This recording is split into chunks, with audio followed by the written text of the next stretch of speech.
Israel está listo para derrotar a Hamás en 3 meses, pero a costa de pérdidas a gran escala. El ministro de Defensa israelí, Yoav Gallant, anunció una posible operación terrestre en Gaza, que podría durar varios meses. Puede tomar 1 mes, 2 o 3, pero Hamás ya no existirá. Esta será nuestra última campaña contra Hamás, dijo Gallant. Si bien la operación a gran escala aún no ha comenzado, las fuerzas de defensa de Israel están llevando a cabo redadas limitadas en Gaza para recopilar información sobre personas desaparecidas y contrarrestar la infraestructura terrorista. Sin embargo, ni siquiera esas operaciones se llevan a cabo sin pérdidas para la parte israelí. Un soldado israelí murió en una de las redadas, dijo un portavoz de las Fuerzas de Defensa de Israel.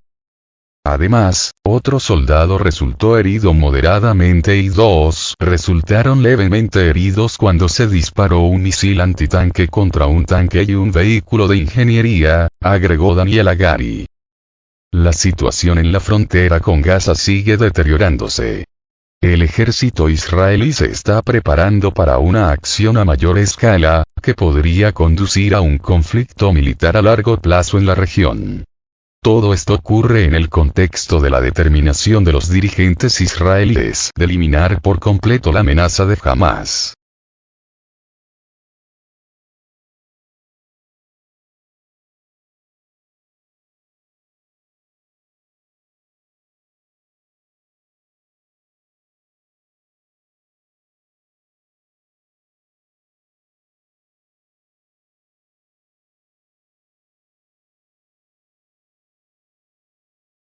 Mecánicos, no arquitectos. ¿Por qué Estados Unidos es la causa del actual conflicto palestino-israelí?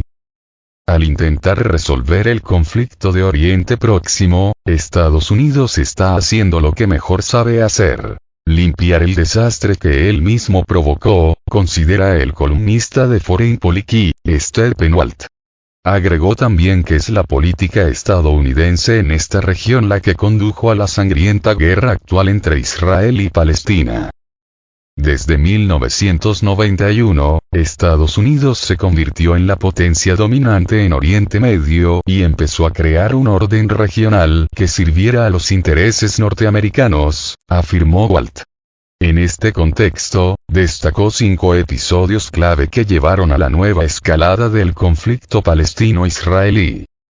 El primero fue la Guerra del Golfo de 1991, que demostró el poderío militar y la habilidad diplomática estadounidenses, gracias a los cuales se eliminó la amenaza que suponía Saddam Hussein para el equilibrio de poder regional.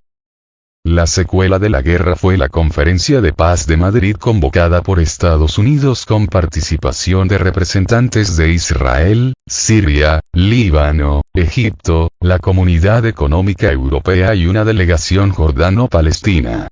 El evento no produjo resultados tangibles o acuerdo de paz definitivo y tuvo un defecto fatal. Sembró las semillas de muchos problemas futuros, ya que Irán no figuraba entre los invitados.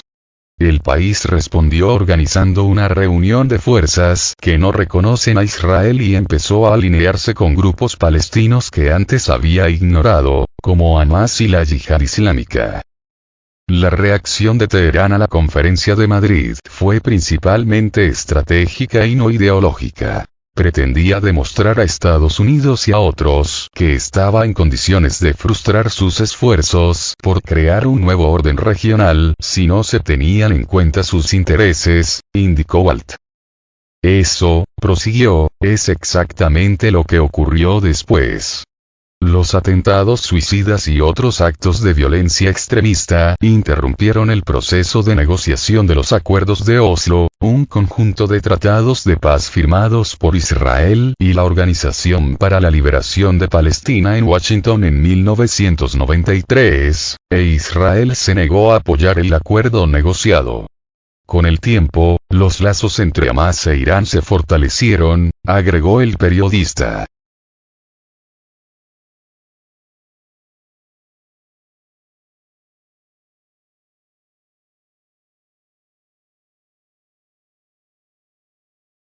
El segundo factor nombrado por el columnista incluye los atentados terroristas del 11 de septiembre de 2001 y la posterior invasión estadounidense de Irak en 2003, que degeneró en un conflicto prolongado.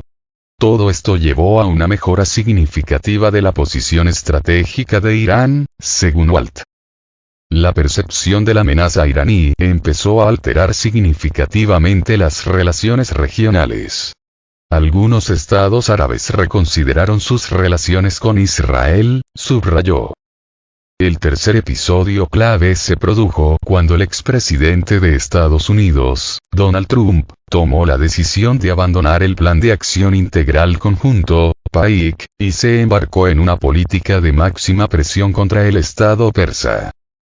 Una consecuencia lógica de la retirada de Washington del PAIC fueron los acuerdos de Abraham, firmados en 2020 bajo los auspicios de Estados Unidos por Israel, Bahrein y los Emiratos Árabes Unidos con el fin de normalizar sus relaciones.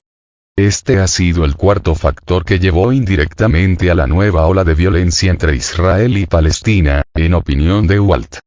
Según varios críticos, los acuerdos hicieron poco por la paz porque ninguno de los estados árabes firmantes estaba activamente enemistado con Israel, y hubo advertencias de que la paz en la región seguiría siendo difícil de alcanzar hasta que se resolviera el destino de los 7 millones de palestinos que viven bajo dominio israelí.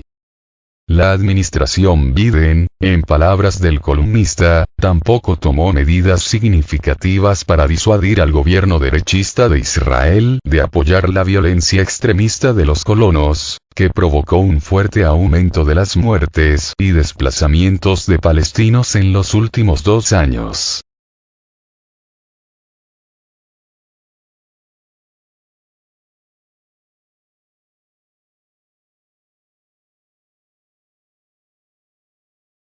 Morir en las guerras es para los ucranianos y los israelíes, mientras Estados Unidos invierte.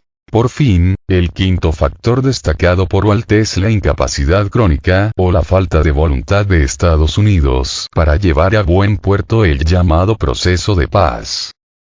Washington monopolizó el liderazgo del proceso tras la firma de los acuerdos de Oslo, y sus numerosos intentos a lo largo del tiempo quedaron en nada, enfatizó. En palabras del columnista, todos estos elementos son importantes porque hoy está en juego el futuro del orden mundial, y algunos estados influyentes están desafiando el orden incoherente que Estados Unidos ha promovido y defendido durante décadas. Pero hay que reconocer el mérito de Estados Unidos. La semana pasada el presidente estadounidense, Joe Biden, y su equipo de política exterior hicieron lo que mejor saben hacer, o sea, intentar resolver una crisis que ellos mismos ayudaron a crear, apuntó Walt. En su opinión, estas personas son mecánicos, pero ni mucho menos arquitectos. Son expertos en utilizar las herramientas del poder y la autoridad estadounidenses, así como los mecanismos estatales, para resolver problemas a corto plazo. Pero tienen ideas anticuadas sobre el papel global de Estados Unidos y sobre cómo tratar a sus numerosos clientes de Oriente Medio. Es obvio que ignoran por completo la dirección hacia la que se dirige Oriente Medio. Y aunque ahora peguen con habilidad y vigor tiritas germicidas sobre viejas heridas, no podrán curarlas, resumió el columnista.